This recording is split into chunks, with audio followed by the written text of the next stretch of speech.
வணக்கம் friends, welcome back to நம்ம channel. So எல்லோரும் எப்படி இருக்கீங்க? ஹோப் எல்லோரும் நல்லா இருப்பீங்கன்னு நம்புகிறேன். ஸோ இன்றைக்கி நம்ம வந்துட்டு பார்க்க போகிற டாபிக் என்னென்னா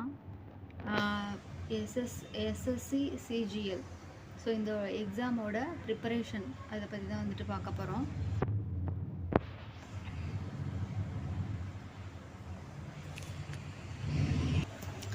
ஸோ இந்த எக்ஸாமுக்கு எப்படிலாம் ப்ரிப்பரேஷன் வந்து ஸ்டார்ட் பண்ணலாம் அப்படின்றத பற்றி பார்க்க போகிறோம். நிறைய பேருக்கு இருக்கிற டவுட் என்ன இருக்குன்னா, எனக்கு வந்து இந்த எக்ஸாம் பற்றி எதுவுமே தெரியாது, இப்போ தான் ஸ்டார்ட் பண்ண போகிறேன், என்ன செய்யணும் அப்படின்னு கேட்குறவங்களுக்கு ஸோ இந்த வீடியோ வந்துட்டு அந்த மாதிரி இருக்கிற ஒரு பிகினர் கேண்டிடேட்டுக்காக தான் இந்த வீடியோ. ஸோ இந்த வீடியோ ஸ்கிப் பண்ணாமல் லாஸ்ட் வரைக்கும் பாருங்கள். ஸோ ஃபர்ஸ்ட்டு வந்துட்டு ஒரு விஷயம் என்னென்னா, எஸ்எஸ்சி சிஜிஎல் அப்படின்றது வந்துட்டு ஒரு சென்ட்ரல் கவர்மெண்ட்டோடைய எக்ஸாம். ஸோ இந்த எக்ஸாம் வந்துட்டு ரொம்ப ஈஸியாக இருக்கும் அப்படின்லாம் வந்துட்டு சொல்ல முடியாது, அதே மாதிரி ரொம்ப கஷ்டம் அப்படின்னும் சொல்ல முடியாது. ஒரு பிளானிங்கோடு நீங்கள் வந்துட்டு படித்தா கண்டிப்பாக இதை வந்துட்டு பாஸ் பண்ண முடியும். ஸோ அதனால் ஃபர்ஸ்ட்டு வந்துட்டு உங்களுடைய ஃபியரை வந்துட்டு நீங்கள் வந்து விடணும். என்னால் முடியும் அப்படின்னு வந்துட்டு என்னால் முடியுமா அப்படின்னு வந்துட்டு யாருமே யோசிக்காதீங்க, ட்ரை பண்ணுங்கள். ஸோ இப்போவே ஸ்டார்ட் பண்ணுங்கள், ப்ரிப்பரேஷனை இப்போவே ஸ்டார்ட் பண்ணுங்கள். ஃபஸ்ட்டு வந்துட்டு எக்ஸாமோட பேர்டன் என்னன்றதை தெரிஞ்சுக்கோங்க, அதுதான் ஃபஸ்ட்டு ஸ்டெப்பு. எக்ஸாமோட பேர்டன் என்னது, நம்ம எதுக்காக படிக்கிறோன்னே தெரியாமல் வந்துட்டு படிக்கக்கூடாது. ஸோ முதல்ல வந்துட்டு இந்த எக்ஸாமில் என்னென்ன சப்ஜெக்ட்ஸ் இருக்குன்னு தெரிஞ்சுக்கோங்க. டயர் 1 எக்ஸாமில் வந்து 4 சப்ஜெக்ட்ஸ் இருக்கும். ஒன்று வந்துட்டு general intelligence and reasoning, general awareness, quantitative aptitude, அப்புறம் இங்கிலீஷ். இந்த 4 சப்ஜெக்ட்ஸுக்கும் ஈக்குவல் இம்பார்ட்டன்ஸ் வந்துட்டு கொடுக்கணும். ஸோ அப்படின்னா மட்டும்தான் இதை வந்துட்டு நம்மளால் பாஸ் பண்ண முடியும். அதே மாதிரி ஸ்டெப் 2 என்னென்னா, சிலபஸை வந்துட்டு ஒரு பிரிண்ட் அவுட் எடுத்துக்கோங்க. நிறைய பேர் பண்ணுற ஒரு பிக்கஸ்ட் மிஸ்டேக் என்னென்னா, சிலபஸே பார்க்காம ரேண்டமாக வந்துட்டு படிக்க ஸ்டார்ட் பண்ணிடுவீங்க. அப்படி பண்ணாதீங்க. முதல்ல அஃபிஷியல் சிலபஸை வந்துட்டு டவுன்லோட் பண்ணுங்கள், அதை பிரிண்ட் அவுட் எடுத்துக்கோங்க. எந்தெந்த டாபிக் படிச்சிருக்கீங்க, எந்த டாபிக் பேலன்ஸ் இருக்குது, அது எல்லாத்தையும் இப்போ படித்த டாப்பிக்லாம் ஒரு டிக் போட்டு கம்ப்ளீட் பண்ணிடுங்க. ஸோ அந்த மாதிரி பிரிண்ட் அவுட் எடுத்து வச்சு படிங்க. நெக்ஸ்ட்டு வந்துட்டு ஸ்டெப் 3 என்னென்னா, டெய்லி டைம் டேபிள் மெயின்டைன் பண்ணி படிங்க. ஒரு நாளைக்கு வந்துட்டு 8 மணி நேரம் படிக்கணும் அப்படின்றதெல்லாம் அவசியம் கிடையாது. நீங்கள் பிகினராக இருக்கீங்க அப்படின்னா டெய்லி ஒரு 2 to 3 ஹவர்ஸ் வந்துட்டு கண்டினியூஸாக படித்தாலே போதும். ஒரு மார்னிங் வந்துட்டு ஒரு 1 ஹவர், ஈவினிங் வந்து ஒரு 2 ஹவர்ஸ், இந்த மாதிரி நீங்கள் கன்சிஸ்டண்ட்டாக படிங்க. ஸோ அதுதான் வந்து ஸ்டெப் 3. அடுத்து வந்து ஸ்டெப் 4 என்னென்னா, மேக்ஸ் வந்துட்டு எப்படி படிக்கலாம். மேக்ஸ் வந்துட்டு எப்படி படிக்கலாம்னா, நிறைய பேருக்கு வந்து மேக்ஸ்னாலே பயம். ஆனால் வந்துட்டு டெய்லி நீங்கள் ப்ராக்டிஸ் பண்ணிங்க அப்படின்னா அது ரொம்ப ஈஸியாக இருக்கும். என்ன கேட்பாங்கன்னா, addition, percentage, ratio, average, time and work, profit and loss, simple interest, compound interest, Tamil, time speed, distance. இந்த பேசிக் டாபிக்ஸ் இருந்து தான் வந்துட்டு ஸ்டார்ட் பண்ணுவாங்க. நீங்கள் ஸ்டார்ட் பண்ணி படித்தீங்க அப்படின்னா ரொம்பவே மேக்ஸ் ஈஸியாக இருக்கும்.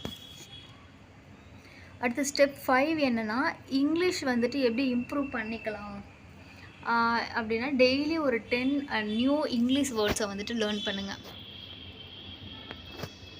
ஒரு சின்னதாக ஒரு இங்கிலீஷ் பேசேஜ், ஒரு பேராகிராஃபை வந்துட்டு ரீட் பண்ணுங்கள். அதே மாதிரி கிராமர், பேசிக்கான கிராமரை வந்துட்டு லேர்ன் பண்ணிக்கோங்க. சினானிம்ஸு, ஆண்டனிம்ஸு, அப்புறம் error spotting, fill in the blanks, இந்த மாதிரி நிறைய வந்துட்டு எக்ஸாமில் கேட்பாங்க. ஸோ அதை வந்து டெய்லி ப்ராக்டிஸ் பண்ணுங்கள். ஸ்டெப் 6 என்னென்னா, ஜென்ரல் அவேர்னஸ்.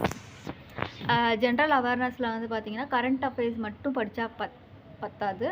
நீங்கள் history, geography, polity, economy, science, current affairs, so இதெல்லாமே வந்துட்டு பேலன்ஸ்டாக படிக்கணும். எல்லாமே நீங்கள் படிக்கணும். டெய்லி உங்களால் நியூஸ் பேப்பர் படிக்க முடியலன்னா மந்த்லி கரண்ட் அஃபேர்ஸை வந்துட்டு ஒரு பிடிஎஃபாக போட்டு படிங்க. அதே மாதிரி ஸ்டெப் 7 என்னென்னா, ரீசனிங்க்கு வந்துட்டு ஷார்ட்கட் கிடையாது. நீங்கள் ப்ராக்டிஸ் பண்ணால் மட்டும்தான் வந்துட்டு அதில் சொல்யூஷன் பார்க்க முடியும். டெய்லி ஒரு 20 கொஸ்டின்ஸ் வந்துட்டு சால்வ் பண்ணுங்கள். அப்போ தான் வந்துட்டு உங்களோட ரீசனிங் ஸ்பீடு வந்துட்டு இன்க்ரீஸ் ஆகும். அடுத்து ஸ்டெப் 8 என்னன்னு பார்த்தீங்கன்னா previous year question papers. So அது வந்துட்டு ரொம்ப ரொம்ப ரொம்ப important. Previous year question paper. Previous year question பேப்பரை கண்டிப்பாக சால்வ் பண்ணி பாருங்கள்.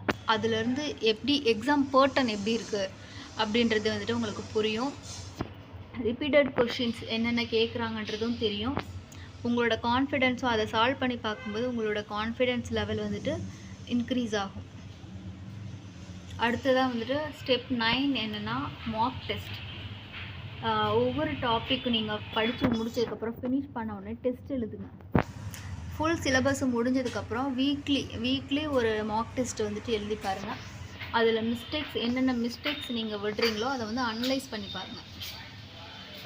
அடுத்து ஸ்டெப் 10 வந்துட்டு ரிவிஷன் வந்துட்டு ரிவிஷன் நீங்கள் கண்டிப்பாக பண்ணால் மட்டும்தான் வந்துட்டு ப்ரிப்பரேஷன் வந்துட்டு கம்ப்ளீட் ஆகும்.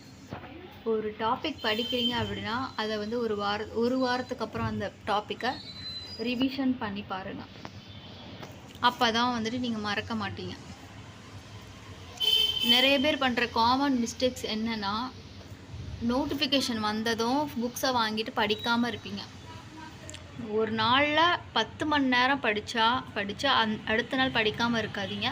ஒரு நாள் ஃபுல்லாக நிறைய படிப்பீங்க, ஒரு நாள் அடுத்த நாள் படிக்கவே மாட்டீங்க. அந்த மாதிரி பண்ணாதீங்க.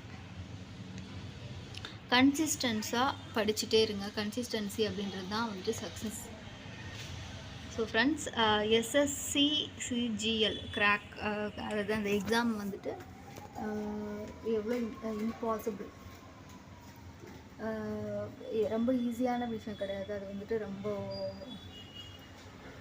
கஷ்டப்பட்டு படித்தா மட்டும்தான் அதை கிராக் பண்ண முடியும். நிறைய லேக்ஸ் கணக்கில் கேண்டிடேட்ஸ் வந்துட்டு அந்த எக்ஸாம் எழுதுகிறாங்க. அதனால் செலக்ட் ஆகுறவங்க வந்துட்டு ஆர்டினரி ஸ்டூடெண்ட்ஸும் அதில் செலக்ட் ஆகுறாங்க. பட் எஃபர்ட் போட்டு படிக்கிறாங்க. ஸோ டெய்லி கன்சிஸ்டன்ஸாக ப்ரிப்பேர் பண்ணுறவங்க வந்துட்டு பாஸ் பண்ணுறாங்க. ஸோ அதே மாதிரி நீங்களும் டெய்லி ஸ்டடி பண்ண ஆரம்பிச்சிங்கன்னா கண்டிப்பாக சக்ஸஸ் கிடைக்கும். உங்கள் கோலை வந்துட்டு நீங்கள் என்ன பாஸ் பண்ணணும்னு நினைக்கிறத வந்துட்டு அதை வந்து விட்டுறாதீங்க. ஸோ உங்கள் கோலை வந்துட்டு ஃபாலோ பண்ணி நீங்கள் அதில் கன்சிஸ்டன்ஸாக படிச்சுட்டே இருங்க. இந்த வீடியோ யூஸ்ஃபுல்லாக இருந்தால் லைக் பண்ணுங்கள். ஸோ நெக்ஸ்ட்டு வந்துட்டு SSC, banking, railway, TNPSC, government job, so இந்த எக்ஸாமுக்கெலாம் அப்டேட் வேணும்னா நம்ம சேனலை வந்து சப்ஸ்கிரைப் பண்ணுங்கள்.